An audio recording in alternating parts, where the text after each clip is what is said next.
In the spring of 1945, as Allied forces advanced across a collapsing Third Reich, Swedish Red Cross buses arrived at a remote concentration camp 50 miles north of Berlin. What the rescuers discovered behind the electrified fences would haunt them for the rest of their lives. Thousands of emaciated women, their heads shaved and bodies broken, emerged from wooden barracks that reeked of disease and death. Many could barely walk. Some could no longer speak. These were the survivors of Ravensbrück, the largest concentration camp created specifically for women in Nazi Germany. Between 1939 and 1945, more than 130,000 women and children passed through the gates of Ravensbrück. They came from across occupied Europe, political prisoners, resistance fighters, Jews, Roma, Jehovah's Witnesses, so-called asocials, and women whose only crime was being born into groups the Nazis deemed undesirable. Of those who entered, tens of thousands would never leave. Conservative estimates place the death toll at approximately 30,000 to 40,000 women, though the true number may be significantly higher. This is their story, not merely a chronicle of Nazi brutality, but a testament to the courage, resilience, and humanity of women who endured unimaginable suffering. It is a story of mothers separated from children, of intellectuals reduced to slave labor, of young women subjected to criminal medical experiments. Yet it is also a story of defiance, of secret resistance networks, of friendships that sustained life when hope seemed lost. Ravensbrück stands as a dark monument to what happens when hatred becomes state policy, and a lasting tribute to those who survived to bear witness. The origins of Ravensbrück lie in the twisted logic of Nazi ideology and the practical needs of an expanding police state. By the late 1930s, Nazi Germany's concentration camp system was straining under the weight of mass arrests. Women prisoners, initially held in small sections of camps like Lichtenberg, required separate facilities as their numbers grew. The regime needed a centralized location where female prisoners could be isolated, exploited, and eliminated. In November 1938, Heinrich Himmler, head of the SS and architect of the concentration camp system, selected a site near the small town of Fürstenberg in Mecklenburg. The location was strategic, remote enough to hide what would occur there, yet connected by rail to facilitate deportations. The land bordered a serene lake, an ironic counterpoint to the horrors that would unfold on its shores. Construction began immediately, with male prisoners from Sachsenhausen providing the forced labor. They built wooden barracks, guard towers, administrative buildings, and a high wall topped with electrified wire. The camp was designed with German efficiency: rows of standardized barracks, a roll call square, workshops for forced labor, and punishment cells.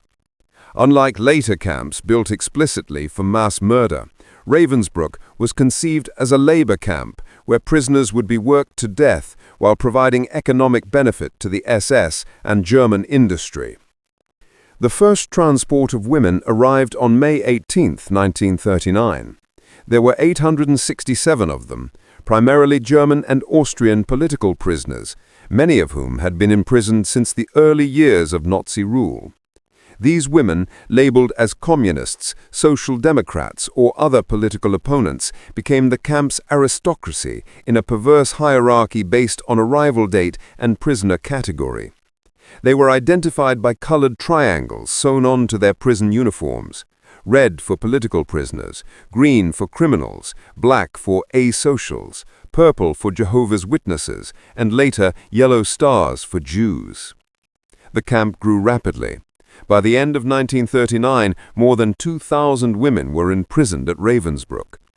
As German forces conquered Poland, France, and beyond, transports brought women from across occupied Europe. The camp expanded to accommodate them, adding new barracks and sub-camps dedicated to specific industries. What began as a facility for German dissidents transformed into an international prison, a microcosm of Nazi-occupied Europe concentrated behind barbed wire. The diversity of women imprisoned at Ravensbrück reflected the breadth of Nazi persecution. Political prisoners formed a significant portion of the population, particularly in the early years. These were women who had opposed the regime through underground newspapers, secret meetings, or simply refusing to denounce their beliefs. Many were intellectuals, teachers, and activists who had fought against fascism when resistance still seemed possible. As the war progressed, the camp's population grew increasingly international. French resistance fighters arrived after networks were broken by the Gestapo.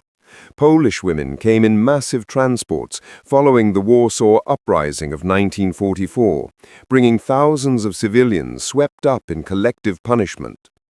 Soviet women, captured as partisans or prisoners of war, endured particular brutality based on Nazi racial ideology that deemed Slavic peoples subhuman.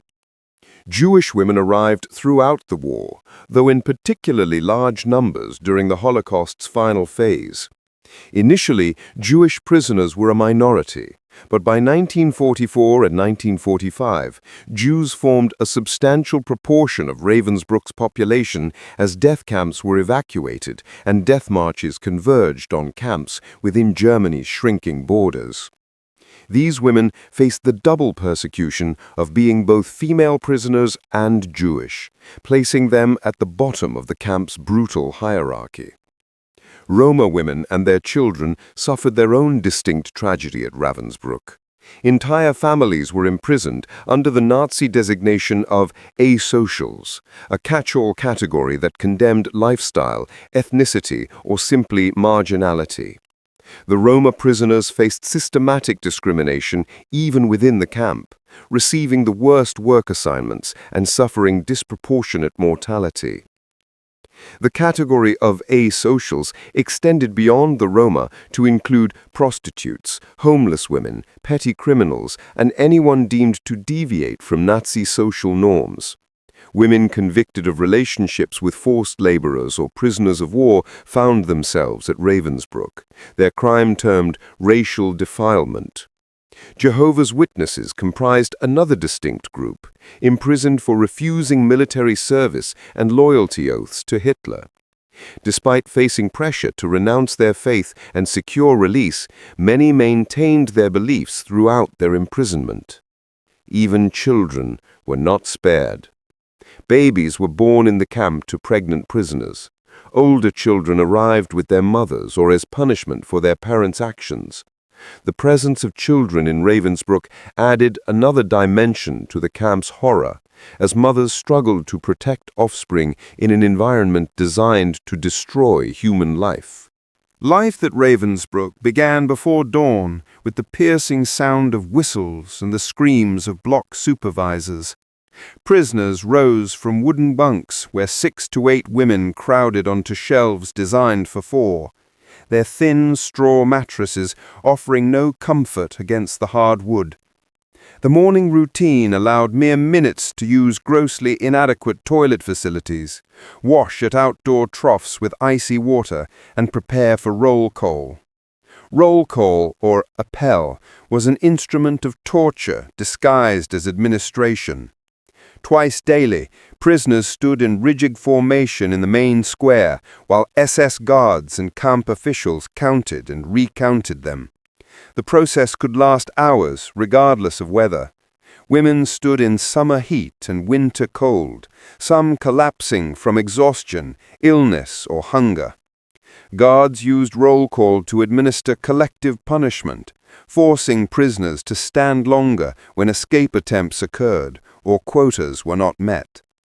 The bodies of those who had died during the night lay among the living, counted one final time before removal. After roll call came work. Most prisoners labored 12 hours or more, their assignments determined by the camp administration and the needs of German industry. Siemens and Halske, the German electrical engineering company, established a large workshop complex at Ravensbrück, where prisoners manufactured electrical components for the military. Women worked at assembly lines, handling small parts with fingers made clumsy by malnutrition and cold.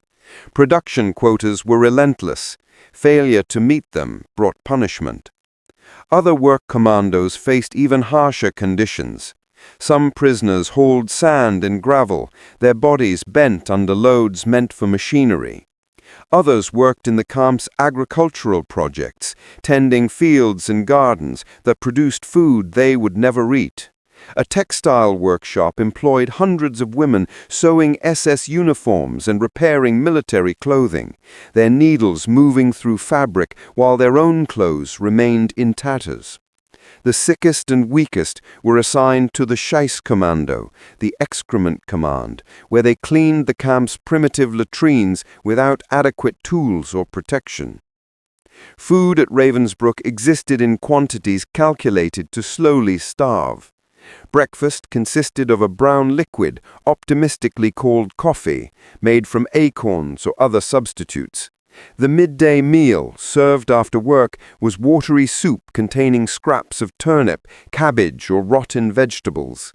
Evening rations included a small piece of bread, occasionally accompanied by a sliver of margarine or a spoonful of beet jam. The total daily caloric intake rarely exceeded 1,000 calories for women performing hard labor that required 2 or 3 times that amount. Hunger dominated consciousness. Prisoners dreamed of food, spoke of recipes, and planned imaginary meals for their return home. Some women kept secret recipe books, recording from memory the dishes they would cook again if they survived. Starvation transformed bodies and minds, reducing women to shadows, their skin stretched over bones, their eyes sunken in hollow faces. It bred desperation, occasionally leading prisoners to steal from one another, though more often it inspired acts of sharing that represented profound moral victories over the camp's dehumanizing design. Disease flourished in the overcrowded, unsanitary conditions. Typhus, tuberculosis, dysentery, and other illnesses spread rapidly through the barracks. The camp's hospital, or revier, offered little genuine medical care. Staffed partly by prisoner doctors who did their best with almost no supplies, the revier became known as a place where women went to die rather than recover. SS doctors showed little interest in healing prisoners. Their medical interventions frequently hastened death rather than preventing it. Personal hygiene became nearly impossible. Water was scarce and often contaminated. Prisoners received no soap, no towels, no sanitary supplies for menstruation. Most women stopped menstruating within months of arrival due to malnutrition and stress, a physiological response to conditions incompatible with reproduction. Clothing deteriorated without replacement, leaving prisoners in rags that provided no protection against cold or modesty against humiliation. The psychological torment matched the physical suffering. Women lived in constant fear. Fear of beatings, fear of selection for execution, fear of never seeing their families again. The arbitrary violence of guards and camp officials created an atmosphere of terror. A prisoner could be beaten to death for a minor infraction or for no reason at all. Public executions and floggings in front of assembled prisoners served as warnings and entertainment for the SS. Yet within this nightmare, women created small spaces of humanity. They shared food they could not spare. They celebrated birthdays with symbolic gifts, a song, a drawing on scrap paper, a stolen flower. They organized secret classes where teachers passed knowledge to younger prisoners. They formed fierce friendships that became survival networks, pooling resources and protecting the most vulnerable. These acts of solidarity represented resistance to the Nazi goal of reducing prisoners to atomized, brutalized individuals. Among Ravensbruck's most heinous crimes were the medical experiments conducted on prisoners between 1942 and 1943. These procedures, performed without consent and in deliberate violation of all medical ethics, represented the complete subordination of human dignity to Nazi pseudoscience and military utility. The experiments focused primarily on two areas: testing treatments for combat wounds and studying bone regeneration. Professor Karl Gebhardt, chief surgeon of the SS and Heinrich Himmler's personal physician, supervised the operations. Gebhardt sought to refute allegations that Reinhard Heydrich's death from wound infections resulted from inadequate treatment and to advance research that might prove useful for treating German soldiers. The victims, known as rabbits, due to their limping gait following operations, were primarily young Polish political prisoners selected from those imprisoned after resistance activities. The women, most between 15 and 25 years old, were healthy and strong, deliberately chosen to provide clear experimental data. The procedures were brutal. Doctors made deep incisions in the women's legs, deliberately infecting the wounds with bacteria, dirt, wood splinters, and glass fragments to simulate battlefield injuries. Some victims had sections of bone, muscle, and nerve tissue removed to study regeneration. Others received experimental sulfonamide drugs while infections raged in their deliberately poisoned wounds. The operations occurred without proper anesthesia, with victims held down as they screamed. Recovery, such as it was, took place in the revier under minimal care. Many of the experimental subjects developed severe infections. Their legs swelled grotesquely, turned gangrenous, or became permanently disabled. Some died from the procedures or resulting complications. Those who survived carried physical and psychological scars for the rest of their lives. The pain was excruciating and constant, yet the women showed remarkable courage. When doctors came to select new victims for operations, other prisoners attempted to hide the designated women or protest their selection, risking severe punishment. The rabbits understood they were victims of criminal experiments, not legitimate medical procedures. Several attempted to document what was happening, scratching notes onto scraps of paper they hid within the camp. They formed a tight-knit group, supporting one another through the operations and recovery. Their solidarity represented both emotional survival and a conscious effort to preserve evidence for future justice. When rumors spread in late 1944 that the SS planned to murder all experiment victims to eliminate witnesses, the rabbits organized to protect themselves. Other prisoners hid them during selections and helped them avoid transports. Camp resistance networks worked to ensure that if any of the women survived, they would be able to testify about the crimes committed against them. This collective effort succeeded. Enough victims survived to provide devastating testimony at post-war trials. Forced labor was central to Ravensbruck's function within the Nazi concentration camp system.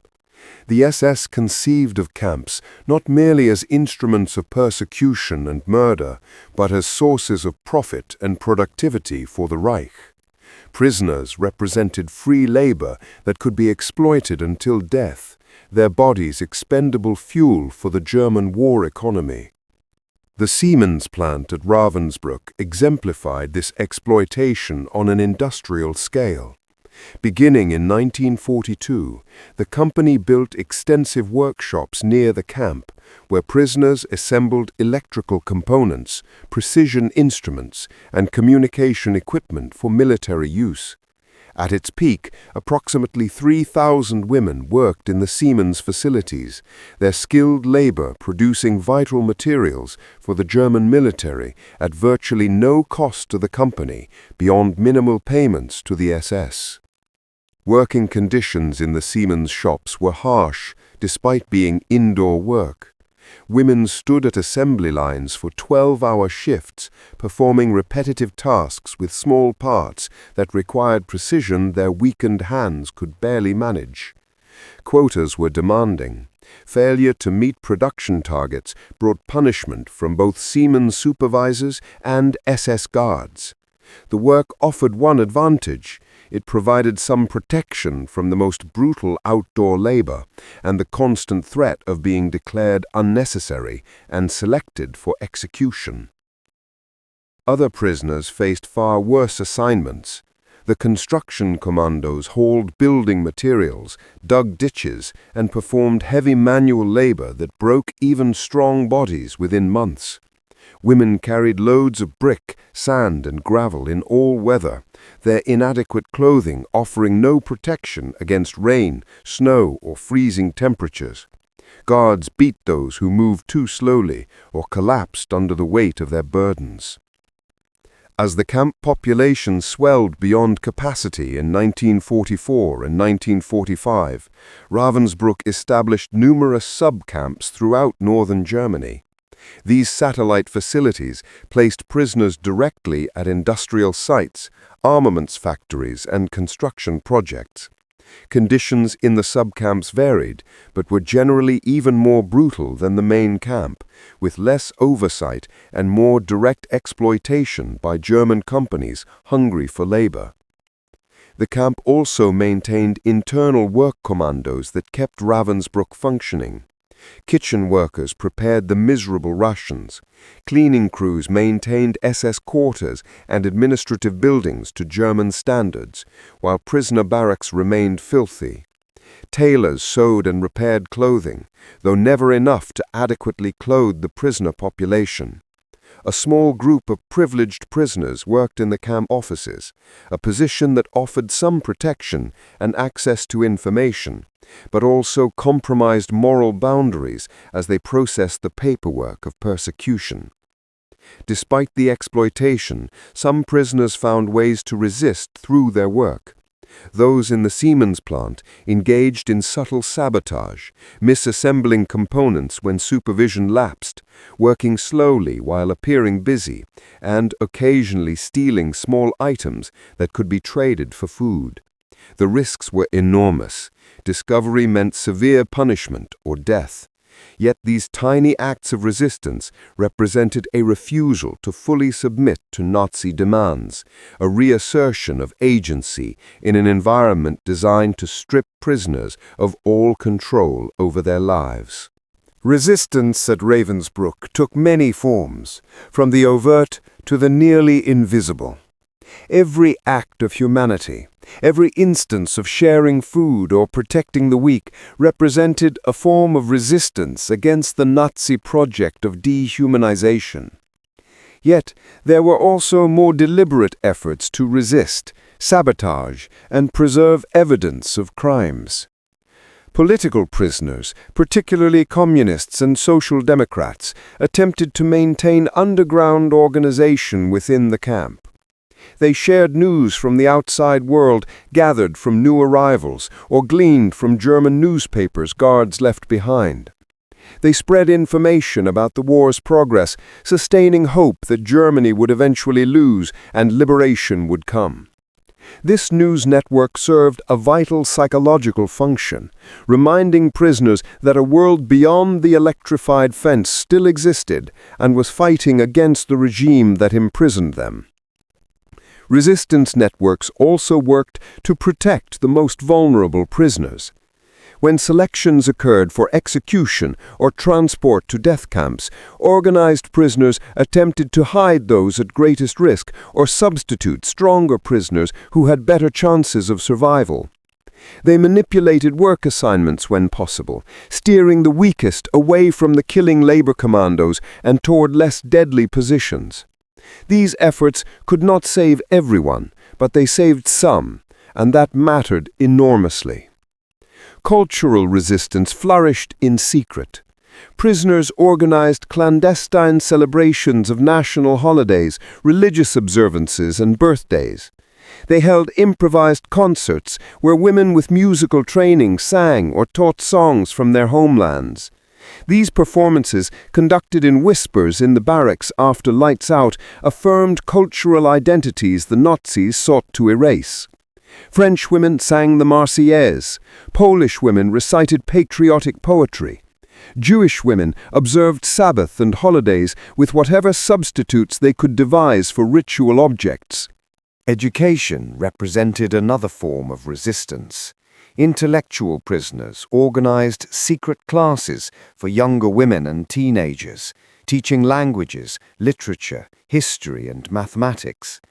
These classes occurred during rare moments of unsupervised time, with lookouts posted to warn of approaching guards. The knowledge transmitted in these sessions had no immediate practical value in the struggle to survive, but it represented an investment in the future, a belief that survival was possible and that minds as well as bodies needed sustenance. Some prisoners documented camp conditions, scratching notes and keeping hidden diaries despite the severe punishment such activity would bring if discovered. These documents, buried in the ground or sewn into clothing, preserved testimony about daily life, specific crimes, and the names of perpetrators. The writers understood they might not survive to deliver their accounts, but they believed someone eventually would, and the truth needed to be recorded. Religious faith sustained many prisoners and represented its own form of resistance. Jehovah's Witnesses maintained their beliefs despite pressure to renounce them. Catholic nuns and Protestant missionaries continued prayer and worship in secret. Jewish women found ways to mark their traditions. For believers, maintaining faith in an environment designed to break spirits represented an assertion that the Nazis did not have ultimate power over their souls, even if they controlled their bodies. Friendship networks formed along national, political, or simply personal lines, creating small families within the camp. Women shared bunks, pooled food, and took care of one another when ill. These bonds provided emotional support that made survival psychologically possible. A woman might endure one more day because her friend needed her, or because she had promised to meet her comrades after liberation. The relationships formed at Ravensbrück sustained many survivors for the rest of their lives, their friendships forged in suffering, lasting far longer than the camp itself. As 1944 turned to 1945 and the Third Reich faced inevitable defeat, conditions at Ravensbrück deteriorated catastrophically. The camp population exploded as evacuations from camps in the east brought floods of new prisoners. Auschwitz, Gross-Rosen, and other facilities were emptied ahead of advancing Soviet forces. Their prisoners force-marched westward or crammed into cattle cars for transport to camps still within German control. Ravensbrück, designed for approximately 6,000 prisoners, held more than 45,000 by early 1945. Every barracks overflowed beyond capacity. Women slept on floors, in hallways, pressed against one another in spaces barely sufficient to lie down. Food supplies, always inadequate, became nearly non-existent. Disease spread unchecked through the overcrowded camp. The death rate soared. Bodies piled up faster than they could be cremated or buried. In this chaos, the SS implemented its final solution for Ravensbrück.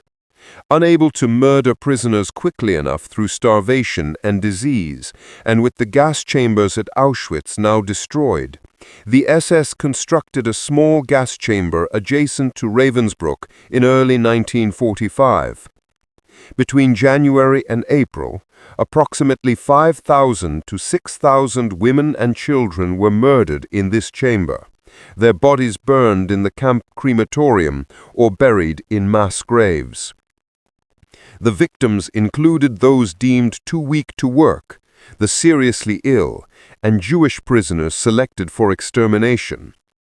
Women were told they were being transferred to another camp or taken for medical treatment. They were loaded onto trucks, driven a short distance, and gassed with Zyklon B or carbon monoxide. The murders continued until just weeks before liberation, the SS frantically trying to reduce the prisoner population and eliminate witnesses. Simultaneously, the SS began evacuating the camp in stages. Starting in February 1945, transports departed for Bergen-Belsen, Neuengamme, and other camps, or simply set out on death marches westward. Thousands of women were forced to walk through bitter winter weather, inadequately clothed and without sufficient food. Guards shot those who collapsed or couldn't keep pace. Many froze to death or died of exhaustion on the roadside. Some evacuations had no real destination.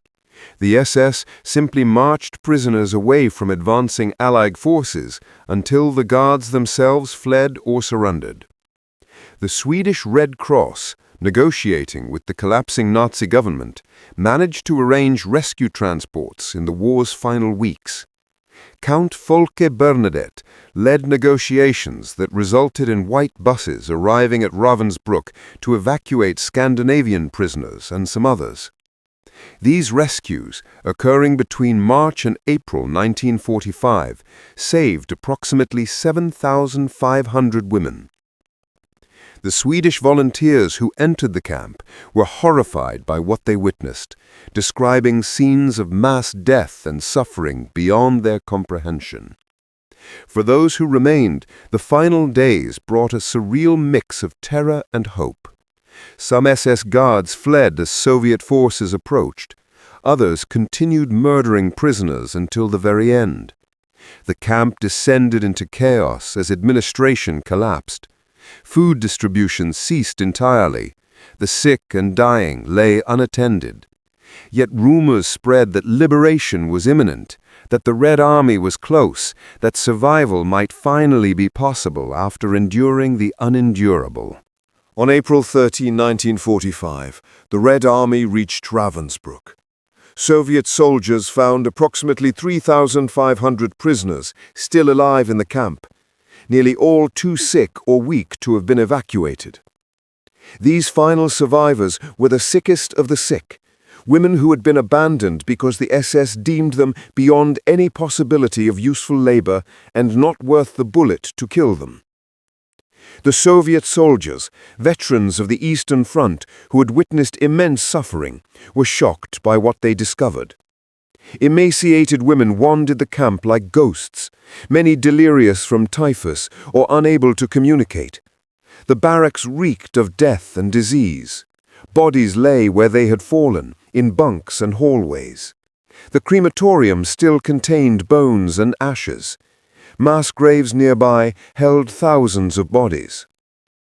The liberators immediately began providing medical care and food, though they had to move carefully with survivors whose bodies could not tolerate normal portions after prolonged starvation.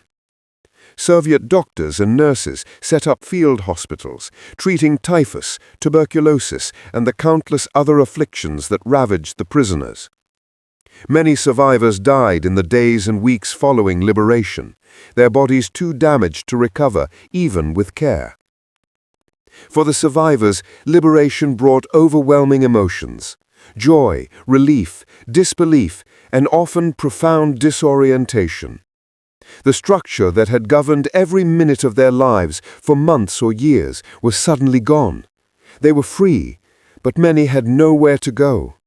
Their homes had been destroyed, their families murdered, their countries devastated by war. Freedom came without a clear path forward. The women liberated by Swedish Red Cross convoys faced a different trajectory. They were taken to Sweden and Denmark, where they received medical treatment, food, and shelter. These survivors had the advantage of being removed from the camp environment immediately. giving them better chances of physical recovery. Yet they too struggled with trauma and the challenge of returning to normal life after experiencing the abnormal. Stories began emerging as survivors gained strength and voice. They spoke of the experiments, the starvation, the selections, the murders they had witnessed. They named guards who had been particularly brutal. They identified prisoners who had collaborated with the SS, becoming block supervisors or informants. They described the solidarity and resistance that had sustained them. Their testimonies, recorded by Soviet authorities and later by war crimes investigators, would become crucial evidence in post-war trials.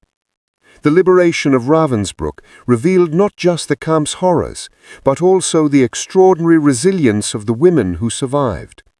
Despite everything the Nazis had done to break them, they had maintained their humanity. They had helped one another, remembered their names and identities, and preserved the truth of what had happened. Their survival represented a defeat for the Nazi project of total domination and dehumanization. In the immediate post-war period, survivors faced enormous challenges of reconstruction and reintegration.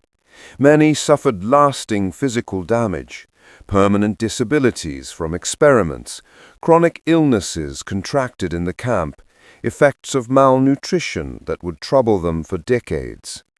Psychological trauma haunted survivors, manifesting in nightmares, difficulty trusting, inability to speak about their experiences, or conversely, a compulsive need to testify. Survivors scattered across a Europe radically transformed by war. Some returned to their home countries, only to find their families murdered and their property seized. Jewish survivors faced the full horror of learning that the Holocaust had destroyed entire communities. Polish survivors returned to a Poland under Soviet control, where their resistance credentials sometimes made them politically suspect. German political prisoners found themselves in a divided Germany, with the country that had persecuted them now split between capitalism and communism. The process of justice began slowly. The Nuremberg trials and subsequent war crimes tribunals prosecuted major Nazi criminals, but many perpetrators of Ravensbrück's crimes escaped accountability. Some SS guards and officials fled, disappeared into post-war chaos, or received light sentences. Others were tried, with survivors providing crucial testimony. The most significant trials specifically addressing Ravensbrück occurred in Hamburg between 1946 and 1948. These proceedings prosecuted camp personnel for their crimes, relying heavily on survivor testimony. Several defendants received death sentences, including Camp Commandant Fritz Sören and Chief Overseer Dorothea Binz. Other guards received lengthy prison terms. Professor Karl Gebhardt was tried at Nuremberg for his medical experiments and was executed in 1948. Yet justice remained incomplete. Many perpetrators were never prosecuted. Some guards returned to ordinary life, their pasts hidden or ignored in a society that often preferred not to confront recent history. This failure of accountability haunted survivors who had expected more thorough punishment for those who had tortured and murdered with impunity. The rabbits who survived the medical experiments became particularly vocal witnesses. These women, many still young, testified repeatedly about what had been done to them. Their courage in speaking publicly about their suffering and naming their torturers helped establish documentation of Nazi medical crimes. Several became lifelong activists for human rights and against medical experimentation without consent. The site of Ravensbrück itself underwent various transformations. Initially used by Soviet occupation forces, it became a memorial site in 1959 under the East German government. The memorial focused heavily on political prisoners and communist resistance, fitting the official narrative of anti-fascist struggle. This interpretation neglected the experiences of many victim groups, particularly Jews and Roma. After German reunification in 1990, the memorial underwent significant reinterpretation. Exhibitions expanded to include the full diversity of victim groups and experiences. The site now includes museums, preserved buildings, and commemorative spaces that honor all women and children imprisoned there. It serves as a place of education and remembrance, with thousands of visitors annually coming to learn about this history. Survivors formed associations to support one another and preserve memory. The International Ravensbrück Committee, established in 1954, brought together former prisoners from across Europe. These women met annually at the memorial site, maintained friendships formed during their imprisonment, and worked to ensure their experiences would not be forgotten. Their gatherings continued for decades, though age inevitably reduced their numbers. The women of Ravensbrück endured one of history's most systematic attempts to destroy human dignity and life. For 6 years, Nazi Germany used this camp as an instrument of persecution, exploitation, and murder. More than 130,000 women and children were imprisoned there.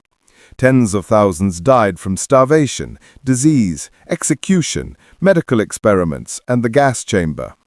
The numbers alone represent catastrophic loss. Yet numbers cannot fully capture what occurred at Ravensbrück. Behind the statistics were individual women, a French resistance fighter who smuggled explosives before her arrest, a Polish teenager who survived bone operations and limped for the rest of her life, a German communist who maintained her beliefs through a decade of imprisonment, a Jewish mother who tried to protect her child in an environment designed to kill them both, a Romani woman whose only crime was her ethnicity. Each prisoner had a name, a life before the camp, dreams for a future they feared would never come. What makes the story of Ravensbrück particularly significant in the broader context of World War II and the Holocaust is what it reveals about the specific nature of Nazi persecution of women. The camp's existence testified to the regime's systematic approach to eliminating political opponents, racial enemies, and social outsiders. Women were imprisoned not primarily because of what they had done, but because of who they were or what they represented to Nazi ideology, political threats, racial inferiors, social deviants, or simply bearers of undesirable traits to be eliminated from the German genetic pool. The medical experiments at Ravensbrück exemplified the complete subordination of ethics to ideology and utility. Doctors who swore to heal instead deliberately injured young women in the name of military research and personal advancement. This perversion of medicine represented a broader corruption throughout Nazi society, where normal moral boundaries dissolved when confronting groups designated as subhuman or disposable. The forced labor system demonstrated how the Nazi regime simultaneously pursued genocide and economic exploitation. Prisoners were assets to be used until they broke, their deaths merely the endpoint of extraction. Companies like Siemens benefited from this system, their profits built partially on the unpaid labor of women worked to death. This complicity extended throughout German society. The economic benefits of slave labor touched many businesses and individuals beyond the camps themselves. Yet the story of Ravensbrück is not solely one of victimization. The women imprisoned there demonstrated extraordinary courage and resilience. They formed bonds of solidarity that sustained them through unbearable conditions. They resisted in ways large and small, from sabotaging production to teaching secret classes to simply refusing to lose their humanity. They helped one another survive, shared food they desperately needed themselves, and protected the most vulnerable among them. The survivors who emerged from Ravensbrück carried forward crucial testimony. They spoke when silence would have been easier. They named perpetrators and described crimes. They provided evidence for trials and history. They wrote memoirs, gave interviews, and educated subsequent generations. Their voices ensured that what happened at Ravensbrück would not be forgotten or denied. The liberation of Ravensbrück and the other Nazi camps revealed to the world the depths of cruelty that human beings could inflict on one another when hatred became state policy. The images of starving survivors, piles of corpses, and industrial murder machinery shocked global consciousness. These revelations helped motivate the creation of international human rights frameworks, including the Universal Declaration of Human Rights and the Genocide Convention, legal instruments designed to prevent future atrocities. More than 80 years later, the lessons of Ravensbrück remain urgently relevant. The camp stands as a warning about the consequences of dehumanizing rhetoric, the dangers of unchecked state power, and the ease with which ordinary people can become complicit in extraordinary evil. It reminds us that persecution rarely begins with murder. It starts with exclusion, discrimination, and the gradual erosion of rights for targeted groups. Yet Ravensbrück also teaches lessons about human resilience, the power of solidarity, and the importance of bearing witness. The women who survived demonstrated that even in the most dehumanizing conditions, it is possible to maintain humanity and moral integrity. Their acts of kindness toward one another, their resistance against their persecutors, and their determination to survive and testify represent an enduring triumph of the human spirit over evil. As the last survivors pass away, taking their direct testimony with them, the responsibility for remembering Ravensbrück passes to subsequent generations. The memorial site, the recorded testimonies, the historical research, and the continued education about this history serve as guardians of memory against forgetting. In remembering the women of Ravensbrück, we honor their suffering, celebrate their courage, and commit ourselves to preventing such atrocities from ever occurring again. The story of Ravensbrück is a story of darkness, but it ends with liberation.